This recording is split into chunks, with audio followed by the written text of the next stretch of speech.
बिस्मिल्लाहिर्रहमानिर्रहीम। तो हमने जो है बायोलॉजी पार्ट 1 को स्टार्ट किया हुआ है और उसमें हम लोगों ने चैप्टर नंबर 1 से स्टार्ट लिया है, यानी कि इंट्रोडक्शन ऑफ बायोलॉजी। उसका फर्स्ट लेक्चर जो है वो हो चुका है। तो सेकंड लेक्चर में आज हमने पढ़ना है डिफरेंट ब्रांचेस ऑफ बायोलॉजी से रिलेटेड, यानी बायोलॉजी को हमने कौन सी ब्रांचेस के अंदर डिवाइड किया हुआ है। जैसे कि लास्ट लेक्चर में हमने ये बात डिस्कस की थी कि बायोलॉजी जो है वो एक बहुत मेजर डिसिप्लिन है। इसके अंदर नॉलेज बहुत ज़्यादा आता है क्योंकि लिविंग ऑर्गेनिजम्स इतने ज़्यादा हैं। कल लास्ट लेक्चर में भी हमने ये डिस्कस किया था कि ऑलमोस्ट 2.5 मिलियन जो है वो ऑर्गेनिज्म डिस्कवर हो चुके हैं, लेकिन अभी 5 to 30 मिलियन इंडिविजुअल्स ऐसे हैं जो कि साइंटिस्ट का ख्याल है इस दुनिया में पाए जाते हैं अकॉर्डिंग टू एन एस्टिमेट। ठीक है, तो इसलिए हमने अब इतने ज़्यादा लिविंग ऑर्गेनिज्म है तो ज़ाहिर सी बात है हर एक लिविंग ऑर्गेनिज्म के बारे में जो है वो एक ही सब्जेक्ट के अंदर अगर हम लिखेंगे, एक ही डिसिप्लिन के अंदर लिखेंगे तो वो इतना ज़्यादा जो है वो वॉल्यूम बन जाएगा इन्फॉर्मेशन का। तो इसलिए हमने बायोलॉजी को मज़ीद ब्रांचेस में डिवाइड कर दिया है ताकि हम अपने स्पेसिफिक पॉइंट जिस पे हम काम कर रहे हैं, जिसके बारे में हम ढूंढना चाह रहे हैं, जिस पॉइंट के बारे में हम स्टडी करना चाह रहे हैं, उसको जो है उस तक पहुंचना, उसको स्टडी करना, उसको समझना आसान हो जाए। ठीक है, तो इसलिए हमने ये डिसिप्लिन बायोलॉजी को मज़ीद ब्रांचेस के अंदर डिवाइड कर दिया है। इनमें से कुछ ब्रांचेस जो है वो हमने अपने पिछले लेक्चर में डिस्कस कर ली थी। आज हम कुछ फर्दर ब्रांचेस को डिस्कस करेंगे। तो विदाउट एनी डिले स्टार्ट करते हैं। फर्स्ट ब्रांच जो है आपके पास दैट इज़ मोलेकुलर बायोलॉजी, यानी जो आज सबसे पहले हमने ब्रांच डिस्कस करनी है बायोलॉजी की वो है आपके पास मोलेकुलर बायोलॉजी। अच्छा, ये जो वर्ड मोलेकुलर है इसको दोनों तरीके प्रोनाउंस कर सकते हैं। हम इसको मॉलिक्यूलर भी कह सकते हैं, मोलेकुलर भी कह सकते हैं। ये सिंपल ब्रिटिश और अमेरिकन जो है वो प्रोनाउंसिएशन का डिफरेंस है। ठीक है, तो मोलेकुलर बायोलॉजी क्या होता है? बायोलॉजी की ऐसी ब्रांच जिसमें आप मॉलिक्यूल्स को डिस्कस करोगे। अब कौन से मॉलिक्यूल्स? ऐसे मॉलिक्यूल्स जो लिविंग ऑर्गेनिज्म की बॉडी का पार्ट है। क्योंकि हम बायोलॉजी पढ़ रहे हैं, हम लिविंग ऑर्गेनिजम्स को डील कर रहे हैं, तो लिविंग ऑर्गेनिजम्स के अंदर जितने भी मॉलिक्यूल्स पाए जा रहे हैं, यानी कि बायो मॉलिक्यूल्स जो हैं, उनको हमने स्टडी करना है। ठीक है, तो अब हम इसमें H2SO4, अब वो एक मॉलिक्यूल है तो हम उसको इसमें डिस्कस नहीं करेंगे क्योंकि वो लिविंग ऑर्गेनिजम्स की बॉडी में नहीं पाया जाता। इसी तरह हम सिर्फ उन मॉलिक्यूल्स को जो कि लिविंग ऑर्गेनिजम्स की बॉडी में पाए जाते हैं, हम उनको मोलेकुलर बायोलॉजी में डिस्कस करेंगे। तो मोलेकुलर बायोलॉजी जो है वो क्या है? ऐसी ब्रांच है बायोलॉजी की जिसमें हम डिस्कस करते हैं स्ट्रक्चर ऑफ ऑर्गेनिजम्स, यानी एक पूरे के पूरे ऑर्गेनिज्म का स्ट्रक्चर। वो ह्यूमन हो सकता है, वो आपके पास कोई भी दूसरा लिविंग ऑर्गेनिज्म हो सकता है, आपके पास प्लांट हो सकता है, फंगस हो सकता है। ठीक है, इसके अलावा आपके पास बैक्टीरिया, प्रोटिस्ट, कुछ कोई भी ऑर्गेनिज्म हो सकता है। इसके अलावा आपने ऑर्गेनिज्म को डिस्कस करना है, इसके साथ साथ ऑर्गेनिजम्स के अंदर पाए जाने वाले सेल्स। अब जाहिर सी बात है लिविंग ऑर्गेनिज्म है तो उसके अंदर सेल लाजमी तौर पर होंगे, सेल की बेस पे तो हम उसको लिविंग कंसिडर कर रहे हैं। तो ऑर्गेनिजम्स को डिस्कस करेंगे, सेल्स को डिस्कस करेंगे और सेल्स के अंदर पाई जाने वाली ऑर्गेनल्स को डिस्कस करेंगे। ठीक है, उसके बाद हमने इन चीज़ों को डिस्कस करना है तो हमने इनको किस लेवल पे जाके डिस्कस करना है? हमने इनको मोलेकुलर लेवल पे डिस्कस करना है। ठीक है, इस चैप्टर में हम further levels of biological organisation भी पढ़ेंगे। हमने मोलेकुलर बायोलॉजी में चूँकि हमने मॉलिक्यूल्स को पढ़ना है, ठीक है, तो हम ऑर्गेनिजम्स की स्टडी करेंगे उनके मॉलिक्यूल्स को देखते हुए। तो इसको हम थोड़ा सा मज़ीद एलेबोरेट करने की कोशिश करते हैं। कंसीडर करें कि हमारे पास एक लिविंग ऑर्गेनिज्म है। अब लिविंग ऑर्गेनिजम्स के अंदर बहुत से मॉलिक्यूल्स पाए जाते हैं। इसके अंदर वाटर होता है, इसके अंदर ग्लूकोज होता है, अमाइनो एसिड्स होते हैं, प्रोटीन्स होते हैं, यानी ये सारे के सारे मॉलिक्यूल्स हमारी बॉडी की ज़रूरत है। इन्हीं से मिलकर हमारी बॉडी बनी हुई है। ठीक है, तो इनको हमने डिस्कस करना है। अब लिविंग ऑर्गेनिज्म जो कि सेल से मिलके बने होते हैं, यानी ट्रिलियंस ऑफ सेल्स होते हैं लिविंग ऑर्गेनिज्म के अंदर, तो हम अगर इसमें से एक सेल को डिस्कस करें तो ये आपके पास सेल है।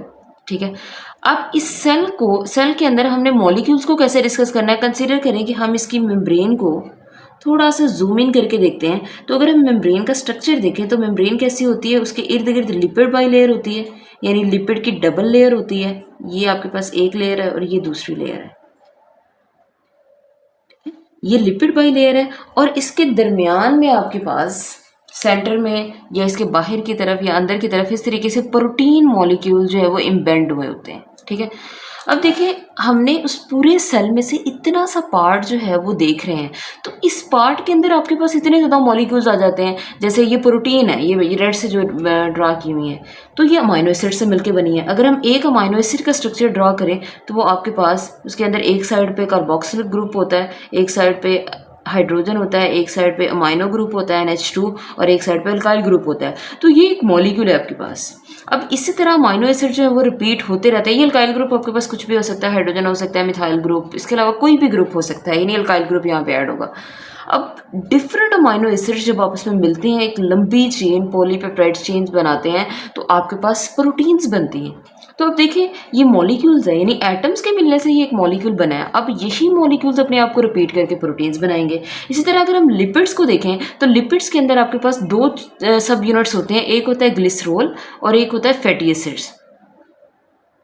तो ये भी बेसिकली आपके पास मॉलिक्यूल्स हैं। अब इनकी रिपीटेशन से ये लिपिड बना हुआ है, ठीक है।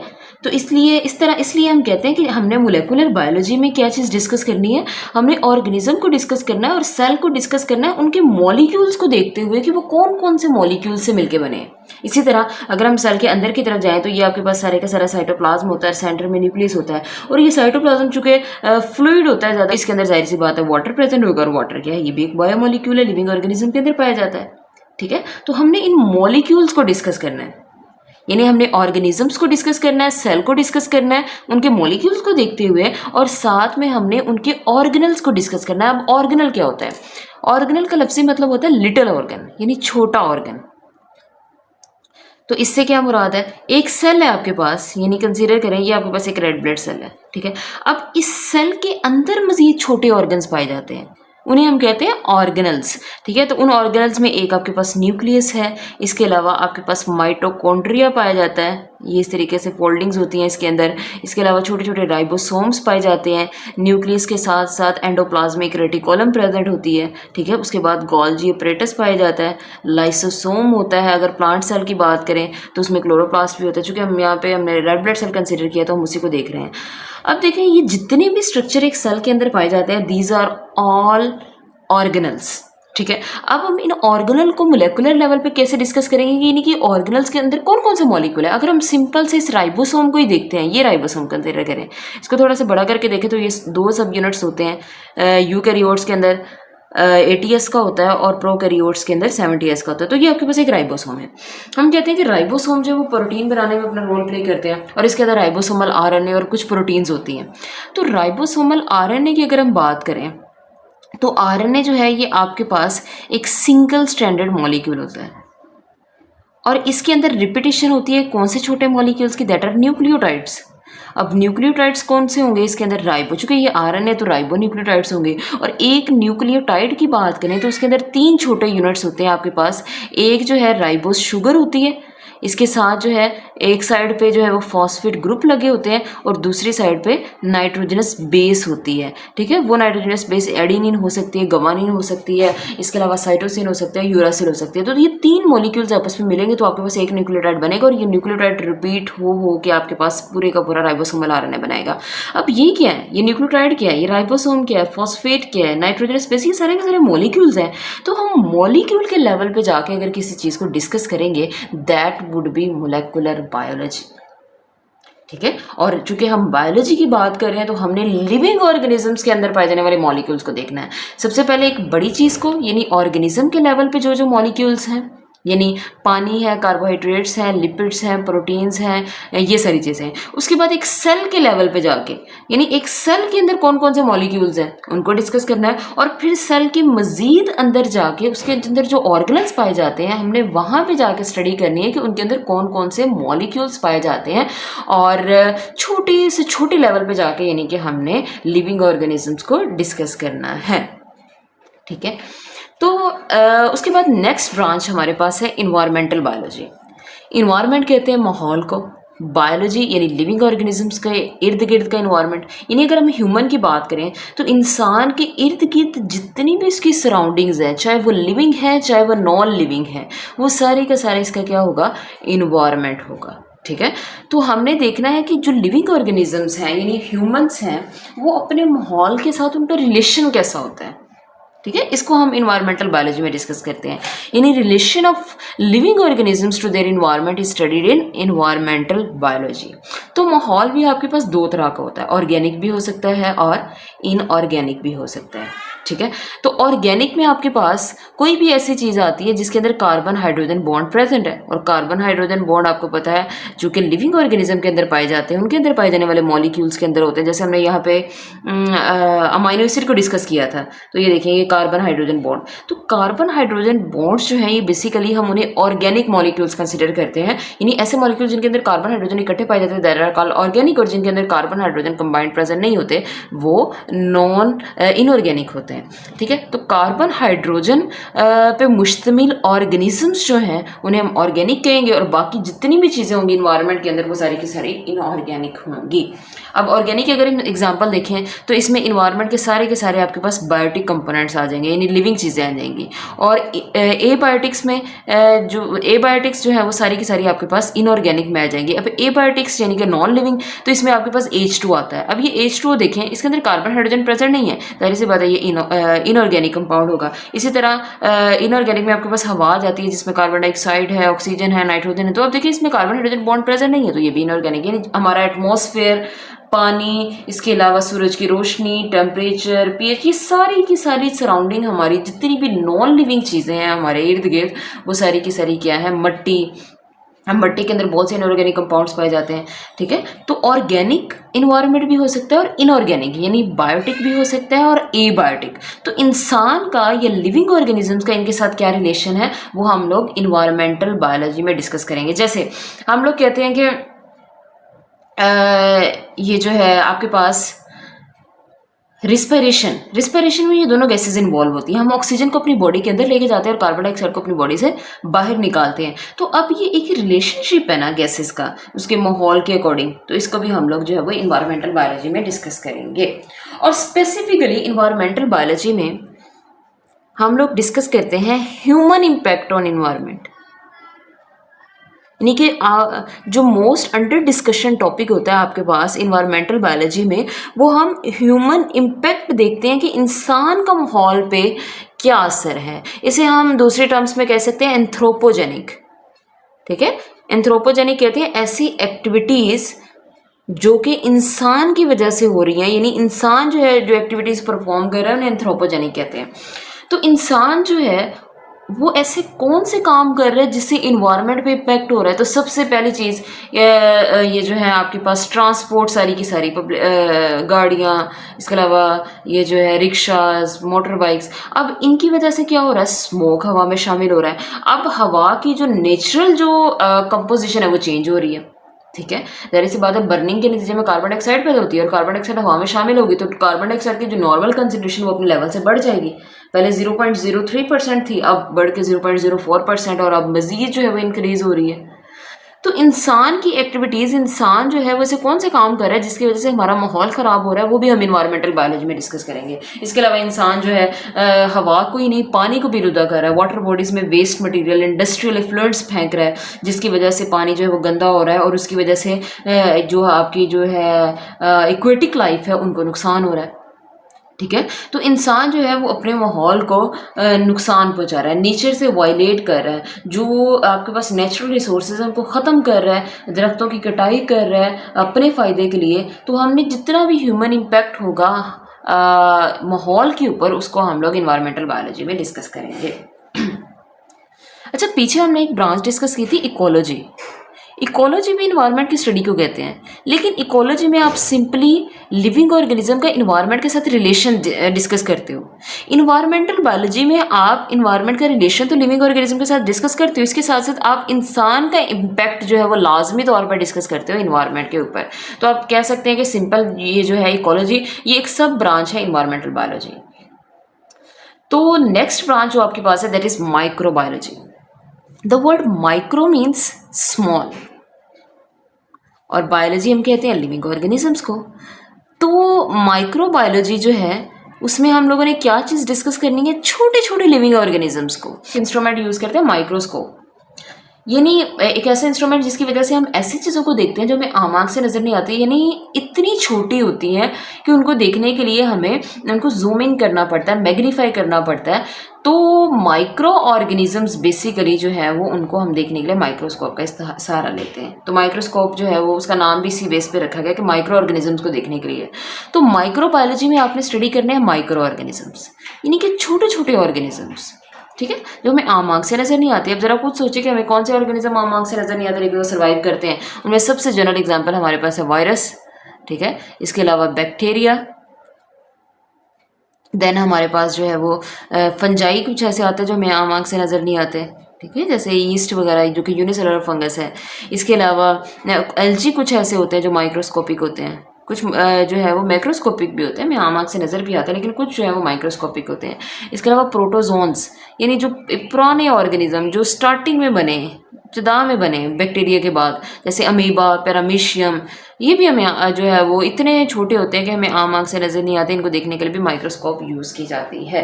तो जितने भी माइक्रो ऑर्गेनिजम्स हैं उनको हम लोगों ने माइक्रोबायोलॉजी में डिस्कस करना है। और सिर्फ हमने उनको डिस्कस नहीं करना, हमने ये भी देखना है कि उनकी लाइफ एक्टिविटीज़ क्या है, वो कैसे अपनी ज़िंदगी गुजारते हैं, उनका मोड ऑफ न्यूट्रिशन कौन कौन से हैं, ठीक है, उनकी पूरी आपका लाइफ साइकिल के बारे में भी हम माइक्रोबायोलॉजी में डिस्कस करते हैं। उसके बाद तो नेक्स्ट ब्रांच जो है हमारे पास that is fresh water biology, ठीक है। बेसिकली हमारे पास जो है वो एक जनरल मेजर ब्रांच होती है एक्वेटिक बायोलॉजी। तो एक्वेटिक बायोलॉजी यानी कि हम कहते हैं एक्वा कहते हैं पानी को, तो एक्वेटिक बायोलॉजी यानी ऐसे लिविंग ऑर्गेनिज्म जो कि पानी के अंदर पाए जाते हैं उनको हम लोग जो है वो एक्वेटिक बायोलॉजी में स्टडी करते हैं। एक्वेटिक बायोलॉजी की आगे फर्दर दो ब्रांचेस होती है, fresh water biology and marine water biology, यानी कि ऐसे लिविंग ऑर्गेनिज्म जो फ्रेश वाटर के अंदर रह रहे हैं that are studied in fresh water biology, और ऐसे लिविंग ऑर्गेनिजम्स जो कि मेरीन वाटर के अंदर रह रहे हैं that are studied in marine biology. अब हमें इन दोनों वर्ड्स का पता होना चाहिए कि फ्रेश वाटर और मेरीन होता क्या है। तो फ्रेश वाटर जो है हम कहते हैं ऐसा पानी जिसके अंदर साल्ट कंटेंट कम है, और मेरीन जो है वो ऐसा पानी जिसके अंदर साल्ट कंटेंट ज़्यादा है। मेरीन का जो वर्ड है वो बेसिकली डिराइव ही एक लैटिन वर्ड मेरीनस से हुआ है जिसका मतलब होता है सी, यानी ऐसा पानी सी के अंदर बेसिकली साल्ट कंटेंट ज़्यादा होते हैं, तो हम इसको मेरीन वाटर में डिस्कस करते हैं। तो फ्रेश वाटर के अंदर साल्ट कंटेंट कम है, मेरीन के अंदर साल्ट कंटेंट ज़्यादा है। फ्रेश वाटर में आपके पास जो वाटर बॉडीज़ आती हैं उसमें आपके पास लेक्स हैं, स्ट्रीम्स हैं, कैनाल्स हैं, ठीक है, इसके अलावा आपके पास पोंड्स हैं, इसके अलावा आपके पास ग्लेशियर्स हैं, ठीक है, इसके अलावा आपके पास जो है ये अंडरग्राउंड वाटर जितना भी है सारे का सारा वो आपके पास जो है वो फ्रेश वाटर है। दूसरा जो फ़र्क है इन दोनों के दरमियान, यानी कि फ्रेश वाटर के अंदर आपके पास ये सारी वाटर बॉडीज़ आएंगी, मेरीन वाटर में आपके पास एक तो सी आएगा, दूसरा आपके पास ओशन आएगा, ठीक है। उसके बाद फ्रेश वाटर जो होता है वो फ्लोइंग होता है, यानी बहता पानी फ्रेश वाटर हम उसे कहते हैं। और मेरीन वाटर जो होता है वो स्टेगनेंट होता है, यानी समंदर का पानी, ओशन का, सी का, दैट इज स्टेगनेंट। इसके अलावा फ्रेश वाटर बॉडी जो है स्मॉल इन साइज होती है, उनके अंदर वाटर कंटेंट कम होता है, और मेरीन जो है वाटर बॉडी उनके अंदर वाटर कंटेंट ज़्यादा होता है, सीज और ओशंस के अंदर पानी की अमाउंट ज़्यादा होती है। इनके इर्द गिर्द चूँकि ये छोटी वाटर बॉडीज़ होती हैं, उनके साहिल ज़्यादा होंगे, इनके इर्द गिर्द लैंड एरिया ज़्यादा होगा और इनके इर्द गिर्द लैंड एरिया कम होगा। फ्रेश वाटर पानी जो है वो ड्रिंकेबल होता है, इसको हम ड्रिंकिंग पर्पसेस के लिए इस्तेमाल करते हैं, इसके अलावा फैक्ट्रीज में एग्रीकल्चर पर्पसेस के लिए। और जो ओशन और सी वाटर होता है जो कि इसके अंदर साल्ट कंटेंट ज़्यादा होते हैं, तो इसका इतना ज़्यादा जो है वो यूजेज नहीं है, ठीक है। अब हमें पता है कि जो हमारी अर्थ है, ज़मीन है, हम कहते हैं इस 70% ये जो सारे का सारा आपके पास वाटर कंटेंट है, इसमें आपके पास 97% जो है वो मेरीन वाटर है, यानी सीज एंड ओशंस हैं, और बाकी 3% जो है वो आपके पास क्या है, फ्रेश वाटर है, ठीक है। और इस 3% फ्रेश वाटर में से भी 2% जो वाटर है वो आपके पास फ्रोजन है in the form of glaciers, और बाकी जो 1% है वो डिफरेंट वाटर बॉडीज़ की फॉर्म में जो हमने यहाँ पे डिस्कस किए हैं इनकी फॉर्म में प्रेजेंट है। इनको हम लोग मुख्तलिफ जो है वो अपनी लाइफ पर्पसेस के लिए इस्तेमाल करते हैं, ठीक है। तो अब इसके बाद एक और बात सुन लें कि जो मेरीन है इसके अंदर हमने पढ़ा है कि सी और ओशन होता है। तो अब इन दोनों में क्या फ़र्क होता है? हम सी भी समंदर को कहते हैं, ओशन भी समंदर को कहते हैं। इन तीनों में मेजर फ़र्क ये होता है कि ओशन जो है उसका एरिया ज़्यादा होता है, उसकी डेप्थ ज़्यादा होती है, उसकी जो है आप कह लो विड्थ ज़्यादा होती है, यानी बहुत बड़ी वाटर बॉडी होती है। और as compare to ocean, sea is a smaller water body, यानी इसका साइज़ छोटा होता है और इसका साइज़ क्या होता है? बड़ा होता है। ठीक है। दूसरे नंबर पे जैसे हम लोग हमको पता है कि पूरी दुनिया में 5 ओशंस पाए जाते हैं, Pacific, Atlantic, Indian, southern, Arctic. तो इन ओशंस के अंदर फर्दर जो है वो छोटे सीज प्रेजेंट है, जैसे अरेबियन सी है, बहीरा अरब, मेडिटेरेनियन सी है, बहीरा रूम। इसके अलावा आपने डेड सी सुना हुआ है, बहीरा मर्दार, जिसके अंदर साल्ट कंटेंट ज़्यादा है। ठीक है, बहुत ज़्यादा, सबसे ज़्यादा डेड सी के अंदर जो है वो साल्ट कंटेंट होता है। अब हमने यहाँ पे एक और बात डिस्कस की थी कि साल्ट कंटेंट जो है वो फ्रेश वाटर के अंदर कम होता है और मेरीन वाटर के अंदर ज़्यादा होता है। तो कोई एक स्टैंडर्ड वैल्यू भी तो होगी ना, जिसके बेस पे हम डिसाइड करेंगे कि कितना साल्ट कंटेंट होना चाहिए तो हम उसको फ्रेश करेंगे, या कितना साल्ट कंटेंट जो है वो होना चाहिए और हम उसको मेरीन कहेंगे। तो एक स्टैंडर्ड वैल्यू रखी हुई है। अगर पानी के अंदर 36 ऑलमोस्ट एक रेंज होती है 34 to 38, अगर इतने ग्राम सॉल्ट हैं 1 लीटर पानी के अंदर तो हम उस पानी को मेरीन कंसीडर करेंगे। ठीक है। उसके बाद जो दूसरी तरफ हमारे पास फ्रेश वाटर है उसमें साल्ट कंटेंट बहुत कम होती है, 5 ग्राम पर लीटर होता है, 6 ग्राम पर लीटर होता है। तो इस रेंज के अंदर अगर साल्ट अमाउंट हो तो हम उसे मेरीन कंसीडर करेंगे, और इससे कम हो तो हम उसे फ्रेश कंसीडर करेंगे। अच्छा, अभी हमने यहाँ पे ना एक बात की थी डेड सी की, और मैंने कहा था कि डेड सी के अंदर मेरीन जो है वो साल्ट कंटेंट बहुत ज़्यादा होता है। ठीक है। तो इसके अंदर साल्ट कंटेंट होता है 350 से लेके 360 ग्राम पर लीटर। अब देखिए 1 लीटर के अंदर इतने ग्राम जो है वो सॉल्ट्स हैं, जिसकी वजह से डेड सी के अंदर हम कहते हैं वो बहुत ज़्यादा भारी होता है, उसकी डेंसिटी ज़्यादा होती है। क्यों? क्योंकि उसके अंदर सॉल्ट कंटेंट्स बहुत ज़्यादा है, इसलिए चीज़ें जो हैं वो डेड सी के ऊपर फ्लोट करती रहती हैं, डूबती नहीं हैं। ठीक है। तो ये एक एक्स्ट्रा इन्फॉर्मेशन थी, इसको भी आप लोग जो है वो अपने जनरल नॉलेज के लिए अपने माइंड में रखिएगा। अब हम अपनी मेन ब्रांच की तरफ आ जाते हैं कि फ्रेश वाटर बायोलॉजी क्या होता है और मेरीन बायोलॉजी क्या होता है। तो फ्रेश वाटर बायोलॉजी हम ऐसे लिविंग ऑर्गेनिजम्स की स्टडी को कहेंगे जो कि फ्रेश वाटर में पाए जाएंगे, यानी कि living organisms found in the fresh water bodies, यानी कैनाल्स, रिवर्स, इसके अलावा आपके पास जो है वो स्ट्रीम्स, पॉन्ड्स, ग्लेशियर्स, यहाँ पे जितनी भी लाइफ पाई जा रही है that is studied in fresh water biology. और इसी तरह life found in the marine water is studied इन, यानी साल्टी वाटर के अंदर या सीज ओशंस के अंदर जो लाइफ पाई जा रही है उनको हम मेरीन बायोलॉजी में डिस्कस करेंगे। तो यहाँ पे ना फ्रेश वाटर और मेरीन वाटर में एक और डिफरेंस भी है, वो ये है कि जो आपके पास फ्रेश वाटर होता है ना, ये ऊंचाई पे होता है, जैसे पहाड़ों के ऊपर। मैंने अभी यहाँ पे बात की है कि माउंटेन्स के ऊपर जो है वो वाटर 2% जो है वो ग्लेशियर्स की फॉर्म में है, यानी यहाँ पे जो है वो बर्फ़ जमी हुई है।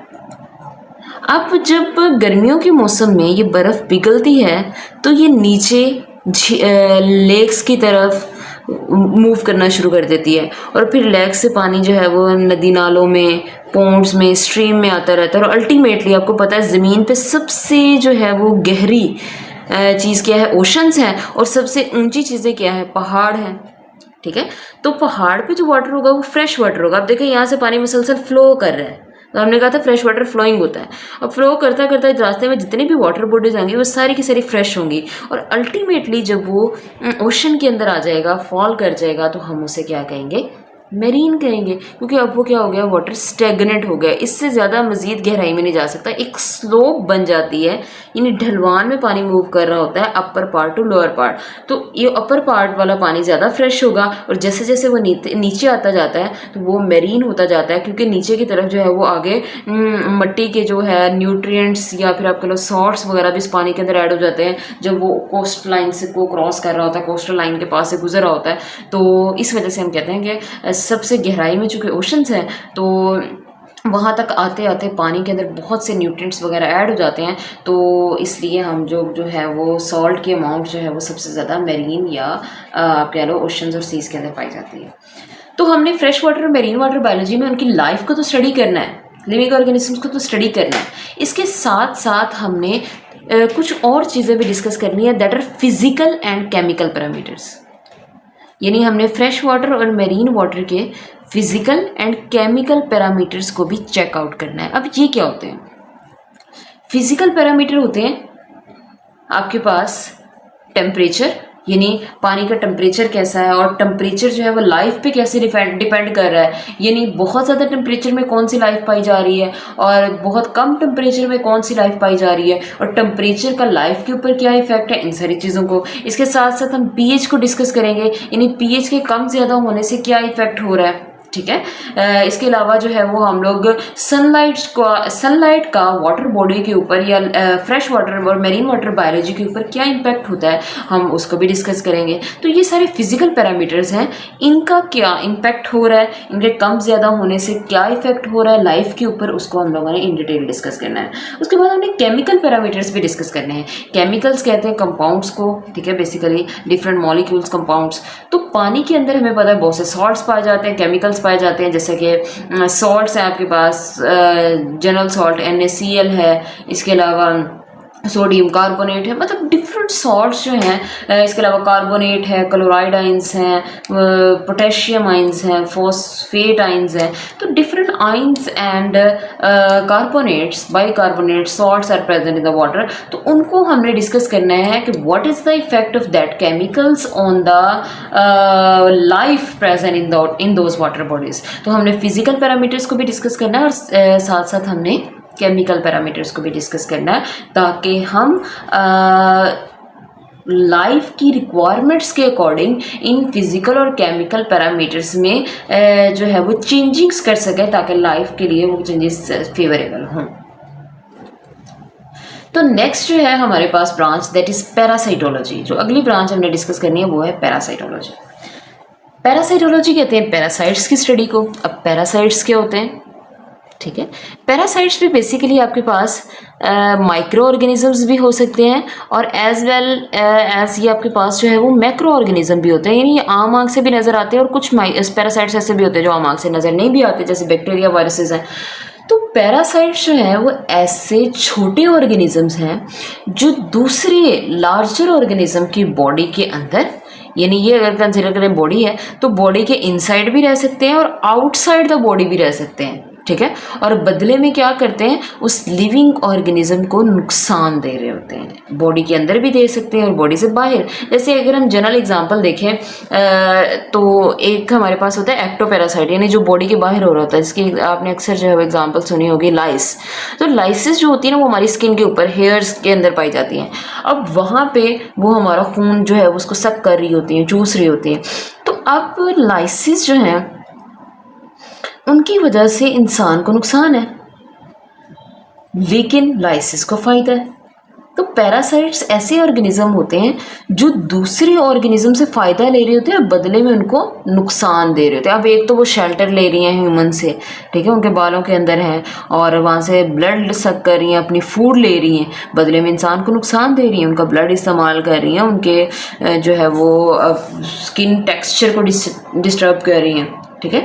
तो हमने पैरासाइट्स को डिस्कस करना है पैरासाइटोलॉजी के अंदर। इसके साथ साथ हमने और क्या चीज़ें डिस्कस करनी है, हमने डिस्कस करना है कि पैरासाइट्स जो है इनका स्ट्रक्चर कैसे है। जैसे अभी हमने यहाँ पे लाइस की बात की, तो हम देखेंगे कि लाइस जो है वो दिखती कैसे है, इसका स्ट्रक्चर कैसे है, इसकी बॉडी कैसे है, इसके अंदर कौन कौन से पार्ट्स हैं। इसके अलावा जो है लीच जो है, जोंक जिसे हम कहते हैं, वो भी एक पैरासाइट है। हम उसके स्ट्रक्चर को डिस्कस करेंगे। यानी जितने भी पैरासाइट्स हैं, बैक्टीरिया हैं, वायरसेस हैं, इसके अलावा प्लाज्मोडियम होता है एक वायरस, पैरासाइट जो है आपके पास। तो इन सारी चीज़ों को हमें इनके स्ट्रक्चर को डिस्कस करना है। इसके साथ साथ हम देखेंगे कि इनकी लाइफ हिस्ट्रीज क्या है, यानी इनका लाइफ साइकिल क्या है, कैसे ये अपनी ज़िंदगी गुजारते हैं। आया ये एक ही होस्ट के अंदर रह के पूरी ज़िंदगी गुजारते हैं या किसी दूसरे होस्ट की तरफ भी जाते हैं, और इनकी लाइफ जो है वो कैसे चल रही है, लाइफ स्पैन कितना है, इन सारी चीज़ों को हमने डिस्कस करना है। इसके बाद हम डिस्कस करते हैं इनका मोड ऑफ ट्रांसमिशन कैसा है, यानी ये कैसे ट्रांसमिट होते हैं एक बंदे से दूसरे बंदे तक या एक होस्ट से दूसरे होस्ट तक। तो ट्रांसमिशन कहते हैं मुंतकली को। जैसे आपने 9th क्लास में पढ़ा होगा मलेरिया वाला टॉपिक, तो हमने कहा था कि प्लाज्मोडियम जो है वो मच्छर के थ्रू जो है वो ट्रांसमिट होता है अपने होस्ट के अंदर, स्पैरो के अंदर या फिर ह्यूमंस के अंदर या किसी भी लिविंग होस्ट के अंदर जिससे उसने अपनी खुराक लेनी है, शेल्टर लेनी है। तो मोड ऑफ ट्रांसमिशन वो तरीक़ेकार है जिसको अडॉप्ट करके पैरासाइट जो है वो अपने होस्ट तक पहुंचता है। एंड द लास्ट वन हमने रिलेशनशिप डिस्कस करना है होस्ट का, यानी जिसके अंदर पैरासाइट रह रहा है, उसके साथ साथ पैरासाइट का, यानी इनका रिलेशनशिप कैसा है। अब जाहिर सी बात है, ठीक है, इनका रिलेशनशिप जो है इसमें क्या होगा, पैरासाइट को तो फ़ायदा हो रहा है लेकिन होस्ट को क्या हो रहा है, नुकसान हो रहा है। तो इस रिलेशनशिप को हमने डिस्कस करना है कि वो कैसे एक दूसरे के साथ जो है वो लाइफ गुजार रहे हैं, उनके दरमियान क्या क्या जो है वो एक्टिविटीज़ या ये जो प्रोसेसेस परफॉर्म हो रहे हैं, इसका होस्ट पे क्या असर हो रहा है और पैरासाइट को क्या कितना फ़ायदा हो रहा है। ठीक है, तो इन सारी चीज़ों को डिस्कस करेंगे। And the next branch that we are going to discuss is human biology. Human biology में हम लोग इंसान के बारे में स्टडी करेंगे, यानी इंसान जो है उसकी मॉर्फोलॉजी क्या है, यानी वो दिखता कैसे है, उसका स्ट्रक्चर कैसे है, उसकी शेप कैसी है, इस सारी चीज़ों को, इंसान की एवोल्यूशन को डिस्कस करेंगे, यानी कि वो इस दुनिया में वो आया कैसे है, उसकी इर्तिका कैसे हुई है, कैसे वो एक कम्प्लेक्स ऑर्गेनिज्म बना।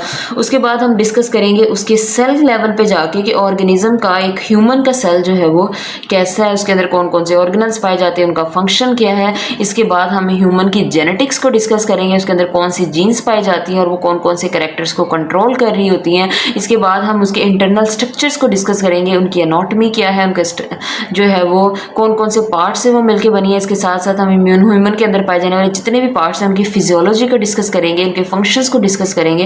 यानी ये जितनी भी ब्रांचेस हम डिस्कस कर चुके हैं, इनको अगर हम ह्यूमन या मैन को अपने अंडर कंसिडरेशन रख के देखते हैं, यानी इंसान के ऊपर इन सारी ब्रांचेस को, इन सारी नॉलेज को इम्प्लीमेंट कर रहे हैं, that would be human biology. यानी इंसान की हमने स्ट्रक्चर को देखना है, वो कैसे काम करता है उसको देखना है, उसकी एवोल्यूशन कैसे हुई, उसकी जेनेटिक्स कैसे हुई है, उसका सेल कैसे है, ठीक है, उसके मॉलिक्यूल्स कैसे हैं, मोलिकुलर बायोलॉजी, इंसान का माहौल के साथ रिलेशनशिप क्या है। ठीक है, उसके बाद इन सारी चीज़ों को हम लोग जो है वो अगर इंसान के पॉइंट ऑफ व्यू से, ह्यूमन बीइंग के पॉइंट ऑफ व्यू से डिस्कस कर रहे हैं, तो that would be human biology. And the next branch that we are going to discuss is social biology. Social biology में बेसिकली हम डिस्कस करते हैं लिविंग ऑर्गेनिज्म का बिहेवियर, सोशल बिहेवियर, यानी सोसाइटी में वो उनका बिहेवियर कैसा है। अब सबसे पहले हमें सोसाइटी पता होना चाहिए कि सोसाइटी क्या होता है। सोसाइटी कहते हैं मुआशरे को, ऐसा मुआशरा जिसमें लिविंग ऑर्गेनिजम्स मिलके रह रहे हैं और वो उनकी जो है वो आप कह लो उनकी कल्चर, उनकी लैंग्वेज, उनके इंटरेस्ट, उनकी सोच, थिंकिंग, सारा कुछ जो है वो एक दूसरे से मिलता जुलता है, तो उससे सोसाइटी बनती है। ठीक है, उसके बाद जो है ये सोसाइटी जो है वो मुख्तलिफ लिविंग ऑर्गेनिजम्स की डिफरेंट होती है। जैसे अगर हम हनी बीज़ की देखें तो हनी बीज़ क्या करती हैं, उनके अंदर डिफरेंट टाइप्स ऑफ बीज़ होती हैं, कुछ वर्कर्स होती हैं, कुछ जो है वो आपके पास ड्रोन्स होते हैं, कुछ जो है वो क्वींस होती हैं। तो वो ये सारी जो है वो मिलके रहती है। अब क्वीन का काम होता है सिर्फ और सिर्फ अब आगे जो है वो रिप्रोडक्शन करना, अगले बच्चे पैदा करना। ड्रोन उसमें जो है वो उसकी मैटिंग में हेल्प आउट करता है। ठीक है, इसके बाद जो है वो वर्कर जो है छत्ते की सफाई कर रही होती हैं, कॉम की प्रोटेक्शन कर रही होती है, तिनके वगैरह उठा के वहाँ से बाहर फेंक रही होती हैं। नए जो है वो आप कह लो कॉम की प्रोडक्शन में, बनाने में, उसकी सिंथेसिस में, मैन्युफैक्चरिंग में हेल्प आउट करती हैं। इसके अलावा कुछ जो मक्खियाँ ऐसी होती हैं जिनके अंदर डंक होता है और वो छत्ते की प्रोटेक्शन करते हैं, यानी अगर कोई भी प्रेडेटर या कोई भी ह्यूमन बीइंग उनके छत्ते को नुकसान पहुंचाने की कोशिश करता है तो वो उसके खिलाफ जो है वो डिफेंड कर रही होती है, यानी उनको हम सोल्जर्स कहते हैं। तो इस तरीके से जो है वो, और कुछ मक्खियाँ ऐसी होती हैं जो कि फूलों का रस चूस के लाती हैं और उन्हें जो है वो वर्कर्स कहते हैं।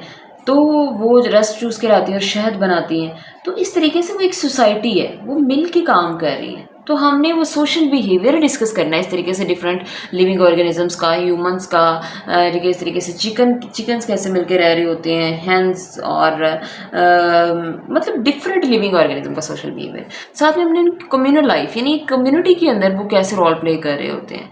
ठीक है, कम्युनिटी कैसे उन्होंने बनाई हुई है, कैसे उनका माहौल के साथ रिलेशनशिप है, कैसे वो लिविंग और नॉन लिविंग चीज़ें जो है वो आपस में मिल के रह रही हैं, एक से ज़्यादा पॉपुलेशंस जो है वो मिल के रह रही हैं। तो इसको इसको हम लोग जो है वो कम्युनिटी में डिस्कस करेंगे। तो social behaviour as well as communal life is discussed in social biology. And the last branch that we are going to discuss is biotechnology. Bio कहते हैं लिविंग ऑर्गेनिजम्स को, टेक्नोलॉजी कहते हैं कोई नई चीज़ बनाना, ठीक है, कोई नई चीज़ ईजाद करना। तो बायोटेक्नोलॉजी क्या होगा, लिविंग ऑर्गेनिजम्स को इस्तेमाल करके कोई नई चीज़ बनाना, और ऐसी चीज़ जिससे इंसान को फ़ायदा हो रहा, बेनिफिशियल हो। तो बायोटेक्नोलॉजी जो है बेसिकली इसमें हम लोग मोस्टली जो है वो यीस्ट को, बैक्टीरिया को, ठीक है, इसके अलावा जो है वो और भी बहुत से माइक्रो ऑर्गेनिजम्स को इस्तेमाल करके हम लोग जो है वो बहुत सी ऐसी चीज़ें बना रहे हैं जिससे इंसानी को फ़ायदा है। जैसे बैक्टीरिया, इसका रिप्रोडक्शन रेट बहुत हाई होता है, बहुत जल्दी ही आगे अगली नस्ल प्रोड्यूस कर देते हैं। तो बैक्टीरिया को इस्तेमाल करके हम इंसुलिन प्रोड्यूस करवा रहे हैं, ठीक है, यानी हमने इंसुलिन बनाने वाली जीन, इंसुलिन एक प्रोटीन है, एक हार्मोन है, तो हमने इंसुलिन को बनाने वाली जो जीन है जब वो बैक्टीरिया के सेल के अंदर इंसर्ट करेंगे तो जाहिर सी बात है वो ट्रांसलेशन करना शुरू कर देगा, प्रोटीन्स बनवाना शुरू कर देगा। तो इससे हमें, चूँकि बैक्टीरिया जल्दी डिवाइड कर रहे होते हैं, रैपिड रिप्रोडक्टिव रेट होता है, तो इस तरीके से हम बहुत ज़्यादा इंसुलिन जो है वो इकट्ठी कर लेते हैं। इसके अलावा इसी टेक्नोलॉजी को इस्तेमाल करके बहुत सी फूड प्रोडक्ट्स बनाई जाती हैं, बेकरी की प्रोडक्ट्स बनाई जाती हैं, अल्कोहल बनाई जाती है, इसके अलावा ब्रेड और ठीक है, इसके अलावा योगर्ट, चीज़ वगैरह, इसके अलावा बहुत सी मेडिसिन्स जो हैं वो इस तरीके से बनाई जाती हैं, वैक्सीन्स जो हैं वो इस तरीके से बनाई जा रही हैं। तो बायोटेक्नोलॉजी की मदद से हम लोग जो हैं वो इंसान को तो बेनिफिट हो ही रहा है, इसके साथ साथ जो है वो पोल्यूशन भी कम हो रही है। यदि हम इन बैक्टीरिया को, इन वायरसेस को, यीस्ट वगैरह को इस्तेमाल कर रहे हैं, तो चूँकि एलजी को इस्तेमाल कर रहे हैं, तो इनकी वजह से चूँकि पोल्यूशन होती है, तो हम जब इनको अपने फ़ायदे के लिए इस्तेमाल करें तो अल्टीमेटली इनकी तादाद कम होना शुरू हो जाएगी। तो एक तो पोल्यूशन पे कंट्रोल होगा और दूसरा इनकी वजह से हमें बहुत सारी प्रोडक्ट्स मिलेंगी। इन्हें लिविंग ऑर्गेनिज्म को इस्तेमाल करना इंसान की सर्विसेज के लिए, इंसान की खिदमत के लिए, that would be discussed in biotechnology. So this was all about the branches of biology. ठीक है, अब इसके बाद हम जो है वो अगला लेक्चर डिस्कस करेंगे, that would be levels of biological organisation. तो तब तक के लिए अल्लाह हाफिज़।